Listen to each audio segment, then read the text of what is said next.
guys, assalamu alaikum warahmatullahi wabarakatuh. Jirra jirtu hordoftoonni maatii Abdurriitich miidiyaa hundinuu. Warreen maatii Abdurriitich miidiyaa jala jirtan chaanaala barnootaati waan ta'eef chaanaala kana like, share, subscribe, comment gootanii akka nu jajjabeessitan asumaan kabajaan isin gaafachaa kara barnoota keenyaatti isin deemsifnaa. Barnoonni keenya karaa maali? Economics grade 11 chapter 1 introduction, the fundamental concept of macroeconomy. Macroeconomy ni beeytan jeetiin yaada garuu warri barnoonni kun haaraafis ni jiru. Wanti kun waan beeziidha kutaa sagalittis akkanuma kutaa sagalitti chapter of dandeetee dhufee jira. University immoo macro and micro jee bakka lama qoodamee koorsii mataa isaa kan of dandeetee addaan bee jira jechuudha. Haala kanaan barnoota kana part 1 chapter 1 fundamental concept of macroeconomy hajuu kana haala kanaan waliin itti deemna. Table contentii laallee kara fuula duraatti haa deemnu. Fundamental concept of macroeconomy jaa inni tokkoffaadha. Fundamental concept of macroeconomy. Unit 2 aggregate demand and aggregate supply. Unit 3 market, fuel and consumer production. Unit 4 macroeconomic policy instrument. Unit 5 tax theory and practice. Unit 6 poverty and inequality. Unit 7 macroeconomic reform in Ethiopia. Unit 8 economic environment and climate change. J chapter 8 qabatee bifa haaraan curriculum haaraa qabatee nuuf dhufee jira. Haala kanaan waliin haa hordofnu. Chapter 1 irraa part 1 waliin itti deemna. Akkaatuma nuti waliin isiniif deemnuun faamana keenya butanii yoo nu hordoftan haala salphaan isiniif galuu danda'a. Isin qopheessuu illee ni danda'a jenneetti yaanna. Nu hordofaa isiniin jenna.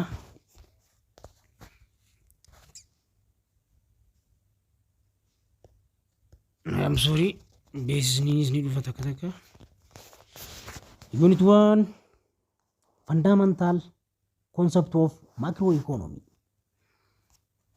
Akka kanaan dura laalletti form of grade 9 up to 11 kanatti wanta jiru hundaa'u waa'ee economics subjectii kana keessatti isinii keenyee jirra. Ja'a branch garaagaraatiin iskooppii isaatii wajjin kuni nu barbaachisu konseptii waliin haa ilaallu.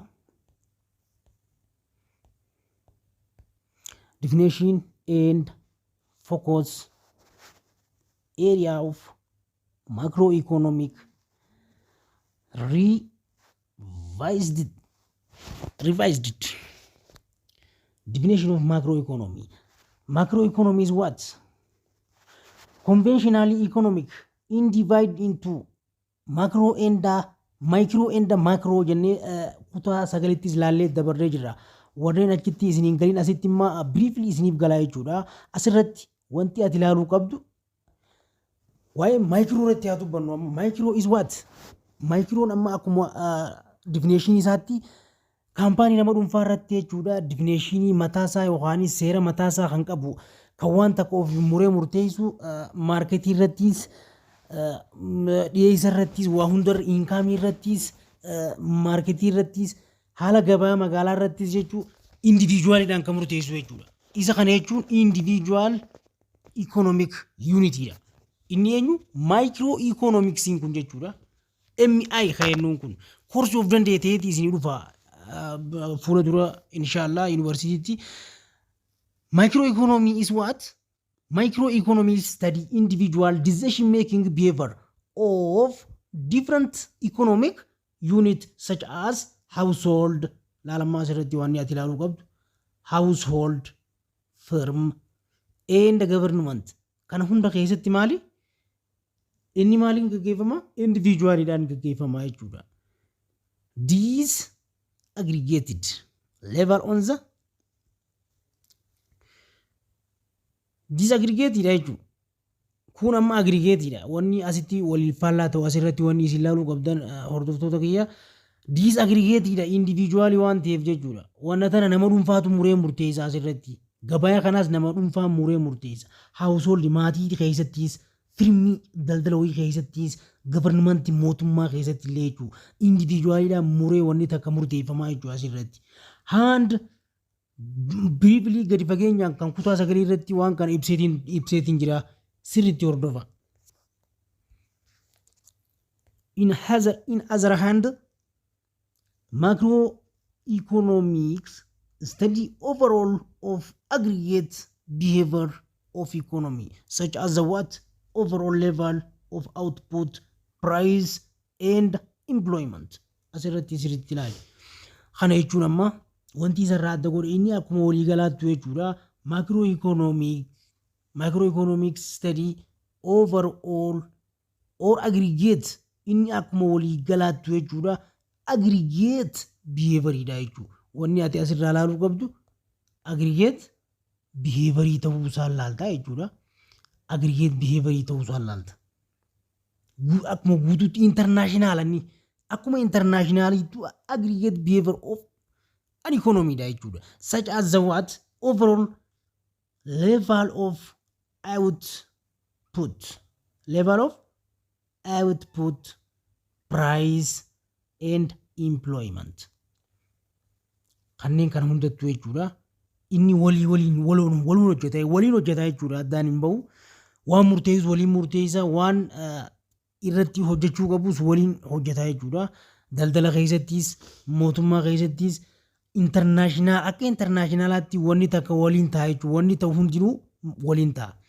Macroeconomics study what happened to the whole economy dalaal. Wanni ta'u hundinuu maali? Waliin ta'a jechuudha. Whole economy or economic system. Akkas ilaaluu dandeessa amma asirratti jechuudha. Okay. Macroeconomics MEA kenneen kun jechuudha. Relatively new branch economics that emerged after the publication of John Maynard Keynes book. Detailed kitaaba isa namicha barreessaa isa kanarratti jechuudha. General theory of employment, interest and many in the Greek word in the macro nama jedhamurratti kitaaba kanarratti bal'inaan jechuu fuula dura barachuuf teessa. Asirratti waa'ee macro kun jecha derived from in the Greek word jecha Greek word irraa dhufe yookaanis warra Greek durii irraa hayyoota Greek irraa dhufe yookaan achirraa fudhatame jechuudha. Kana jechuun maali? Macro which means macro jechuun large bal'aa jechuu bakka kan inni wide jechuudha. Bal'aa akkuma addunyaattu wanta bal'aa takka jechuudha. Haala kanaan yoo laaltu ta'e salpha kun waan yoo kutaa gadiitti osoo baratanii garuu hedduu isiniin filaafa. Amma waan hin baratiniif hedduu garuu isin dhibuu danda'a ture. Kanaaf jechi kun jechi macro jedhamu kun eessarraa dhufe? Derived from Greek word jecha Greek wordidha. Macro jechuun bal'aa jechuudha. Akkuma macroon bal'aa ta'etti microon ammoo kan nama dhuunfaa yookaanis xiqqaa jechuudha. Kanumarraa faallaa isaati jechuudha. Wanti kun opposite sideidha. Vice versa asirratti wanta kana ilaaluu qabdan. Isiin tuni macro and micro is what? Vice versa jechuudha. Haala kanaan hordofi. The term difference from macroeconomics focus on the action of what? Individual agent. Gartee akkuma ana siin jee jechuudha kun. In what? economics is focused on action. Inni gochummaan isaa hundinuu kan irratti hundaa'u maali? Individual agentidha jechuudha. Individual agentidha. With the what? Economy. Whole macroeconomic focus on economies inni kan irratti xiyyeeffatu as whole kan waloo yookaanis kan walii waliin kan jenneen san jechuudha. Nutshell macroeconomics study of structure and performance in national economy. Akkuma arreefu isiniin jee inni akka biyyaatti yookaanis akka addunyaattis maali? National economy dha jechuudha. And what? The policies that government use to try to affect economy in what? Performance. Haala kanaan qaceellotti hordofi kana jechuun amma yeroo laaltuu bal'inaan jechuudha. Inni kun wanta waloo kan walii waliinii kanarratti kan xiyyeeffatu jechuudha. Haaluma kanaan akkuma reefu namichi jechi maakiroo kun ichirraa dhufetti jechuudha. Wantoonni kun hundinuu kan waloodhaan kan hojjetamu jechuudha. Inni kun kan irratti xiyyeeffatu MN kun akkuma waliigalaatti agrigeetiidha. Inni agrigeet jechuun kan walii waliinii yookaanis woolii jechuudha bakka internationally akkuma addunyaatti jechuudha. Wanta takka irratti walii galama wanta ta'u namni irratti walii galame guutuun isaanii irra waliif galama jechuudha irra walii gala. Haala kanaan yookaan hordoftu ta'e wanni kun salphaa ta'a sirriitti na hordofiin hootu. Focus area of macroeconomics. Focus area. Amma sirriitti ilaali gaa focus area. Kana jechuun amma maali? Focus area. Hogga jennu amma fakkeenyaaf xiyyeeffannaa wanta kana maali? All them. Focus area of macroeconomy are aggregate behavior of the economy, such as economic growth, employment, inflation, distribution of income, macroeconomic policy. Briefly in Sigoda dhageeffadhu amma asirratti. Brief in Sigoda adda baasee jechuudha. Kana jechuun ammaan tana naannoo xiyyeeffannaan takka jechuudha. Fakkeenyaaf xiyyeeffannaan maakroo maalli inni diinagdee kana keessatti waliin qabu jechuudha. Guddina diinagdeetiif hojiin qaala'insaa yookaanis jireenya raabsaa galii imaammataa kun hundinuu diinagdeen xixiqqaan yookaanis gurguddaanis as keessatti daldallinis jechuudha. Qorannoon isaa akka diinagdee giddu galeessaa yookaanis waliigala biyyattiitti kan fudhatamu jechuudha. In the what? The study of the macroeconomic help you understand and try to find answer for central macroeconomic questions such as what? Macroeconomy. Kana jechuun amma macroeconomy are aggregate behavior jenne. Kana jechuun aggregate behavior hogga jennu inni xiyyeeffannaan isaadhaa diinagdee maalii maakroo kun jechuun amala maal qaba? Waliigala diinagdee kan hundaa laallatu jechuudha kan walii kan irra deddeebiin jecha kan isin hima. Amma konseptiin isin asirraa qabachuu qabdan fokus xiyyeeffannaa macroeconomy kuni kan waloo yookaanis kan walii waliinii kan irratti xiyyeeffatu jechuudha. Haala kanaan isa kana qabachuu dandeessan jechuudha. Kana jechuun amma aggregate jechuun akka waliigalaatti jechuudha. Kunis macroeconomiin kuni aggregatiin adjective yookaanis wanta ati irratti dubbisaa jiru san keessatti yookaan dhufu ta'e jechuudha. Behavior of economy achirratti jechuudha. Amalli isaadhaa aggregateedha bakka kan nu economy kana keessatti nu ibsu kan waliigalaati jechuudha. Haala kanaan inni maal nu ibsa? Akka guddina diinagdee hojii qaala'insa jireenyaa yookaan raabsaa galii imaammataa diinagdee yookaan maakroo fi daldala idilee addunyaatti kan ibsamu jechuudha. Amma sii galtee hoottu amma asirratti. Such as what? Economic growth, employment, inflation, employment hojii dhabdummaa ni beektanii, inflation qaala'insa jireenyaati kunis ni beektanii. Distribution of income kunis akka gartee hojii wantaatti jechuudha. Distribution dinagdeen takka jechuudha iddootti gaafilee adda addaatiin kan adda adda baba'u jechuudha. Raabsaa jechuudha kun distribution raabsaa galii imaammataa jechuudha bakka karaa biraatiin waan biraatii miti. Dinagdeen maakroo kun isa kana bal'inaan daldala idilee addunyaa irratti hojjetaa jechuudha. In what macroeconomic policy in the what international trade daldala idilee addunyaa irratti yaada takkaan waan addunyaa murteessite waan isaa irra murteessaa jechuudha. Kanaaf aggregate or wall or behavior or what in international economic behavioral of economic unit. Kanaaf ta'ee jechuudha. Answering size kanuma. Akka kana gadiitti answer for central macroeconomic questions such as nunje. What is focus determined the flow of total output produced in the economy over what? Over time nunje ilaalama asirratti.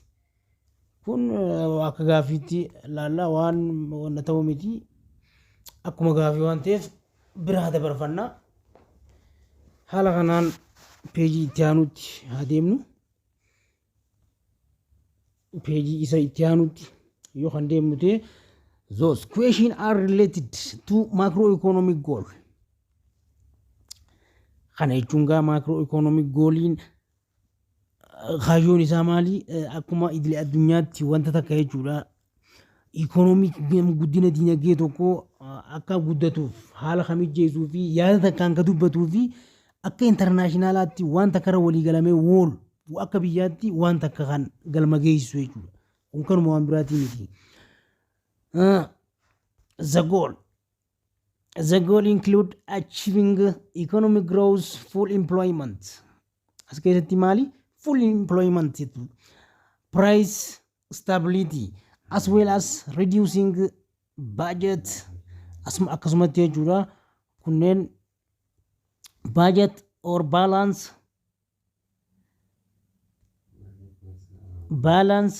and macroeconomic health of examined through such goal as what? Rise is standard of living low, unemployment and low inflation.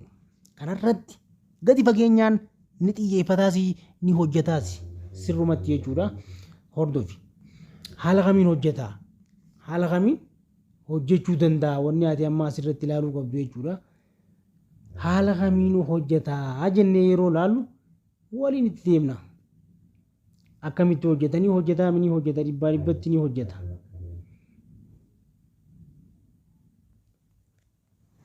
Wanni inni hojjetu maali?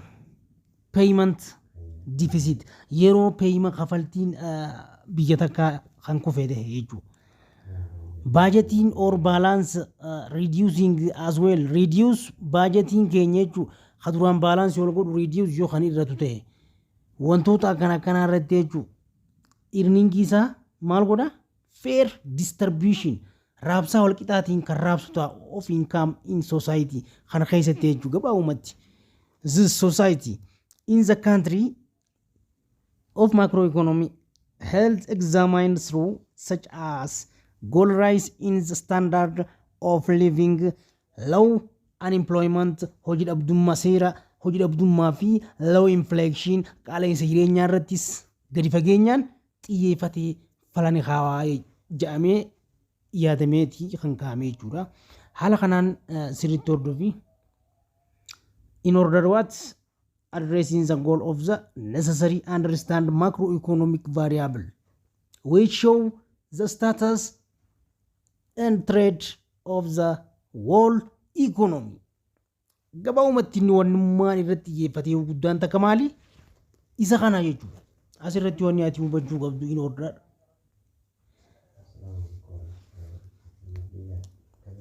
Haa qotu. Haala kanaan jechuudha. In the goal necessary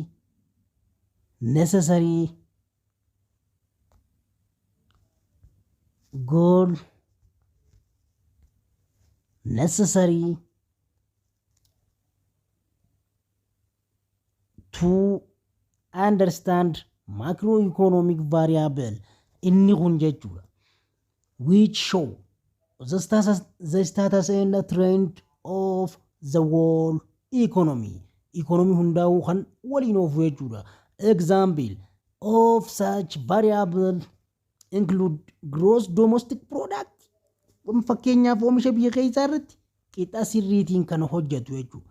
gross domestic products oomisha biyya keessaati. Kana jechuun gross national product, gross domestic product oomisha biyya alaa, oomisha biyya keessaa jee bakka lamatti qoodeeti isaan kana hunda sadarkaa isaanii leebaalii kamtuu ol ka'uu qaba, kamtuu gajja'uu qaba, gatiin isaa haala kamiin kan wal madaaluu state and balance godhee daldala keessatti exportii fi importii godhee wanta kana kan madaaluu danda'u jechuudha. Maakroon kun jechuudha akka biyyaatti waan hojjetuuf amma isa kanarratti xiyyeeffataa jechuudha asirratti sirriitti hordofi. Kanaaf kana jechuun maali?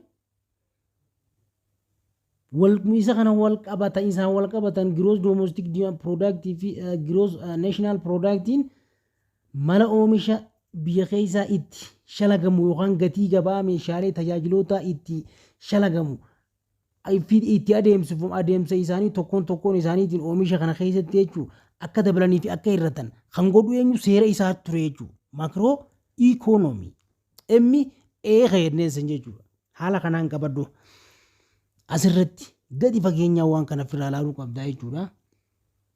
Eefana mala baasii yookaanis asitti waamma bahu waamma galu ekspoortii importii asirratti waan jiru jira. Kana adda baafadhu ammaas hootu.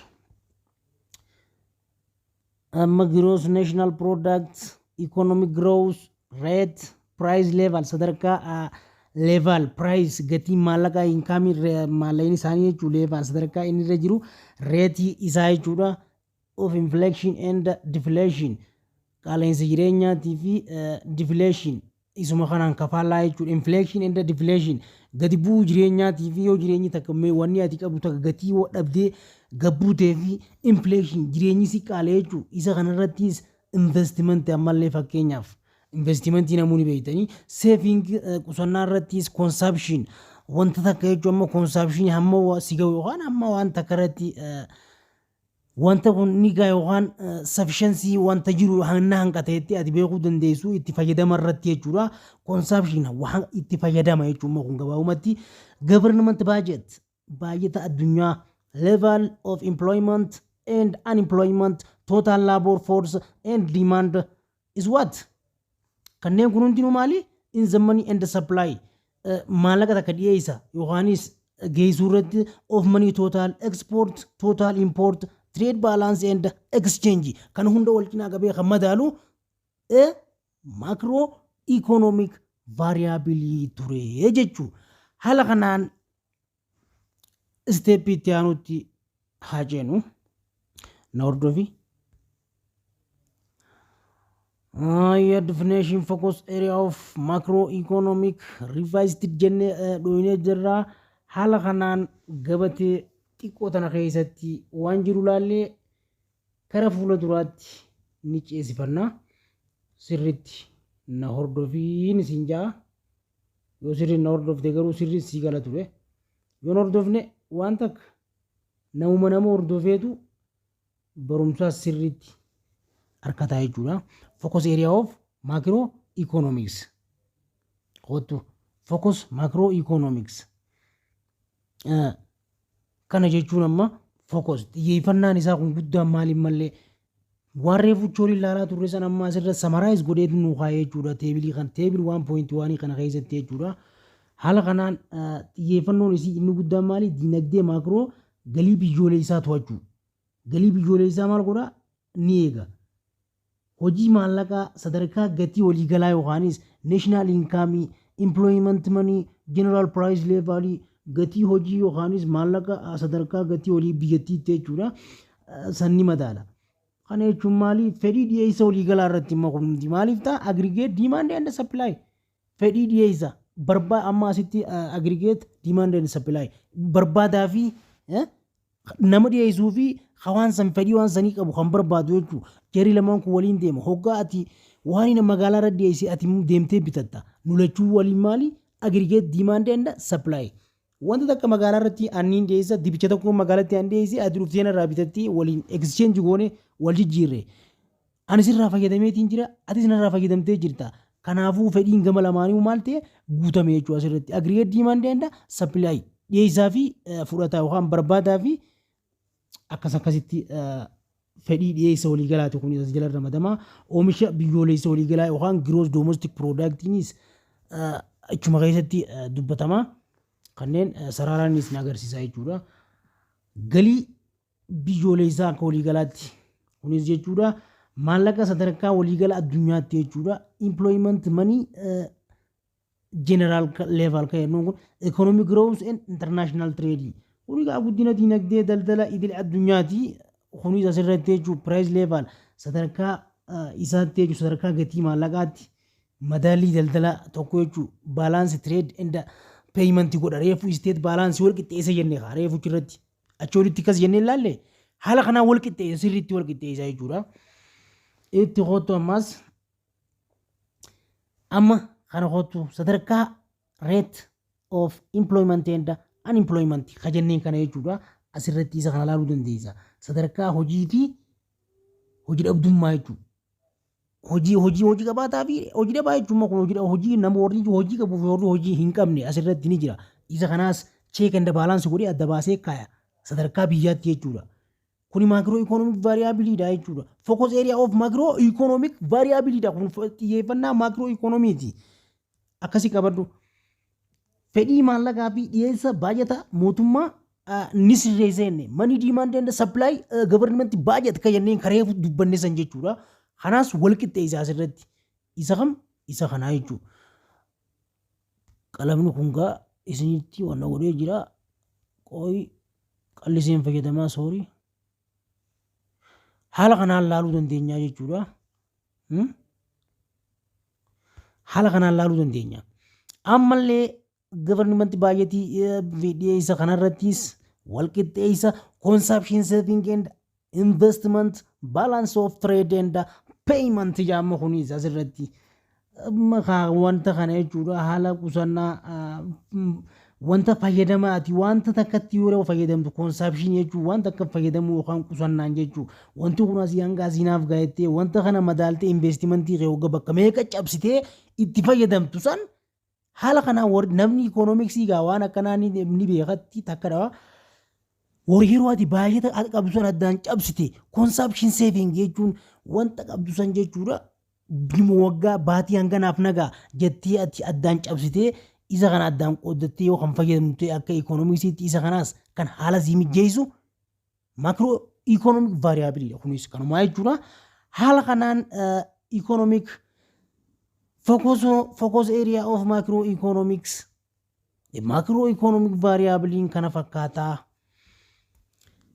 Barnoota haalaan barbaachisaatii barnoonni kun guyyaa guyyaan isin dhaqqabaa.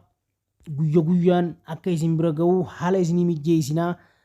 Nu hordofaan afeerraa keenya arraaf isiniif gaaqun gizee biraa akka dabalataa qabannee isiniif dhiyaanna waan ta'eef yoo nu jajjabeessitan Abdurrii Tech Media like share subscribe yeroo laaltanis viidiyoo obsan daawwattanii fixanii kara fuula duraatti qorumsa biyyoolessaa bara 2000 hanga bara har'aatti ka jiru isiniif qopheessinaa.